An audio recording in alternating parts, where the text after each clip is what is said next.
thousands of years, aloe vera has been considered a magical medicinal plant. Even the Aztecs used it as a miracle drug to treat many diseases. Traditional medicine appreciates its detoxification, purging, acid neutralization and fat reduction. According to modern research, it has a positive effect on blood sugar levels and blood lipid concentration, including cholesterol levels. But aloe vera is not always aloe vera. Real aloe vera, the Aloe barbadensis, is a desert lily and is cultivated in arid regions, primarily in Central and South America.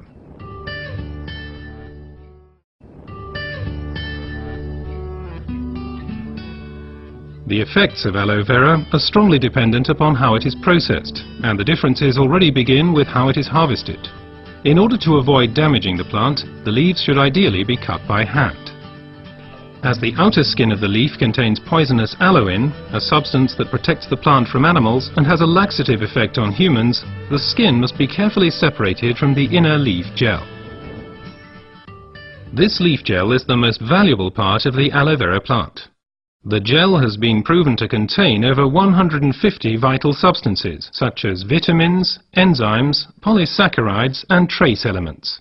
It's this unique combination of ingredients and the way in which they interact with each other that results in the healing effect. One of the most important plant substances is Suman, which has a positive effect on the immune system and can also reduce inflammations and free radicals. The result, the oxygen supply improves. Let's take a closer look at this fact.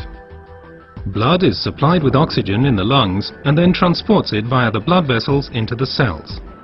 The large blood vessels branch out, becoming smaller and smaller, until they turn into tiny capillaries. Capillaries, by the way, are the smallest blood vessels. This is where the oxygen passes over from the blood vessels into the cells.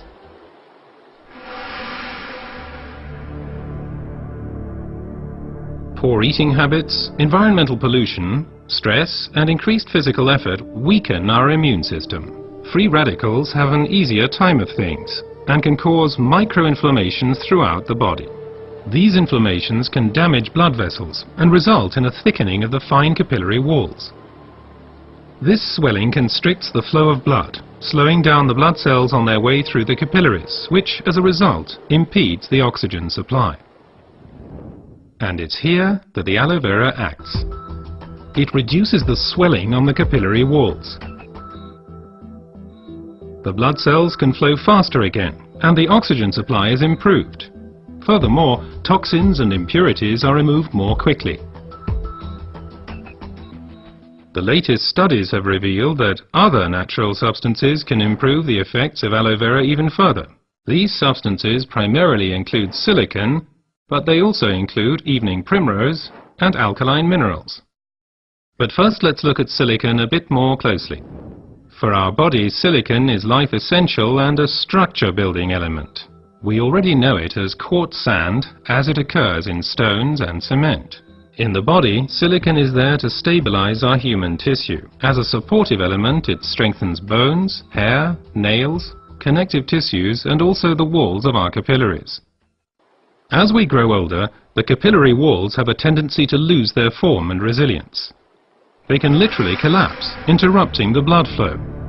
At the worst, this can lead to a stroke or a heart attack. Silicon strengthens and supports the capillary walls, thereby keeping the bloodstream open. As a result, the erythrocytes can now supply the cells with oxygen more efficiently. Silicon in its original form as quartz sand cannot be absorbed at all by the human body. Alternatives can, however, be found in nature. An ideal plant-based source is the stinging nettle. It is rich in natural silicon, which can be better absorbed by humans. Optimum oxygen supply is not only dependent on the capillaries, but also on the condition of the blood itself. Only when blood is liquid enough can it pass through the narrow capillaries. For improving flow properties of blood, we have evening primrose with its polyunsaturated fatty acids and basic alkaline minerals. Polyunsaturated fatty acids make the blood thinner. They prevent the conglutination or sticking together of blood cells and thereby stop clotting of the blood. Alkaline minerals support the elasticity of the red blood cells, thus helping them to pass through the tiny capillaries more smoothly. Both help to increase the blood's rate of flow and thus contribute to maintaining an optimum oxygen supply. So let's review the main points again. The supply of oxygen to our cells is a vital prerequisite for our overall health and also helps to safeguard us against serious illnesses. Aloe Vera, with its decongestant effect, improves the oxygen supply. Silicon strengthens the vessel walls and keeps the bloodstream open. Reinforcement comes from evening primrose and basic alkaline minerals. What traditional medicine has known for a long time has now also been confirmed by modern research.